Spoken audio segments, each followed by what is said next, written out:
This is an era of online courses. We all want to make the most out of the online classes that are now available to us. But how do you make the most out of the online classes? Well, I'm going to share with you 5 tips from my personal experience of taking 2 online certifications in last 2 years so that you can make the most out of the online classes. Let's get started. Quick reminder, if you haven't subscribed to my channel yet, now is the time to go ahead and subscribe to the channel and hit on that notification bell icon so that you can get notified every time I release new content. So in last 2 years, I've actually taken 2 certifications, one from University of Cornell and then second from University of Mogha. And both these certifications and these online courses were on diversity, equity, and inclusion. And I'm going to share with you what I learned from this and how did I survive those online courses that were certification programs. And these certification programs were about 3 months long. So the first tip that I have for you is to treat your online classes as your regular classes.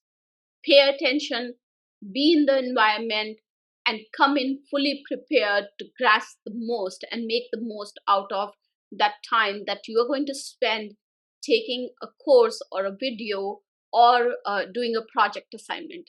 It's really important to not postpone online classes just because they provide you that flexibility, because it's e-learning, it's self-paced. Do not postpone that, and do not basically, this whole concept of student syndrome, that you keep postponing things until you get to a point where you cannot postpone them anymore and the exam is tomorrow. So don't do that with your online classes. Make sure that you treat them as your regular classes. You show up, and you show up with intent. The second tip that I have for you is to add things to your to-do list. So create a calendar. Now, most often when you take an online class, be it Coursera, edX, or eCornell, or any other university where you're taking these classes from, they have an app, and the entire schedule is published in that app. But you need a calendar that sits outside that app, that integrates with your entire whole life, right? And takes that into consideration. So build out that entire schedule in your regular calendar, in your whole life calendar, so that you have complete visibility of when you're going to take classes, how you're going to move things around in your schedule to be able to take those self-paced classes. How are your projects and assignments going to line up? So that's really important, because most often the calendar or the schedule actually sits in those apps, and you have no visibility into that calendar until you log into the app. And sometimes you don't even find time to log into those apps. And before we know, we have missed on deadlines. So you don't want to do that. The third tip that I have for you is to basically understand what assignments and project work looks like for each of the courses in these online classes. Now, this is really, really important. Sometimes in the schedule, as it shows, there'll be an assignment, but there'll also be a course that's associated with it. And the course is only about 25 minutes or so.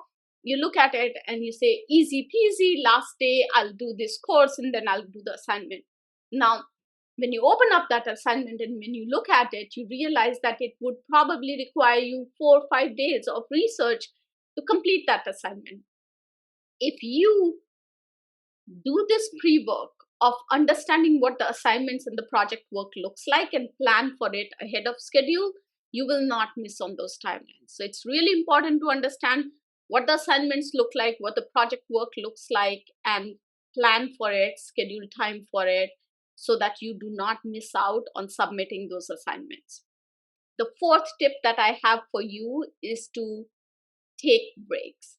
Now, oftentimes, and there's some high achievers amongst us who really want to finish a 3-month online class in like 2 days or 3 days.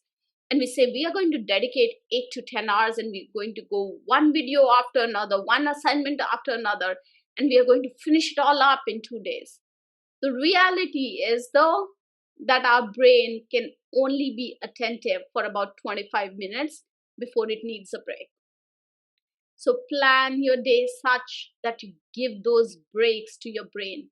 You take time to unwind and you really give your brain that time and space that it needs to actually learn a concept before you can move on to the next one. Which brings me to the fifth and the final tip that I have for you, which is to have a virtual study group. Now, here is the thing. In my experience, what I missed the most in the online class was that social interaction, was that aspect of learning from my peers as much as I was learning from the actual content in the course. By creating this virtual study group, what you can do is you can not only learn new things, you can learn from experiences of others, but it also gives you an opportunity to basically share your thoughts and build that confidence that you need to apply that knowledge that you have gained from the course in your everyday job. And that's really critical. So those were my 5 tips on how to make the most out of the online classes. I hope you found this video useful. Make sure to subscribe and click on the bell notification so that you can get notified every time I release a new video. I'll see you next week. Till then, have a successful day. Bye-bye.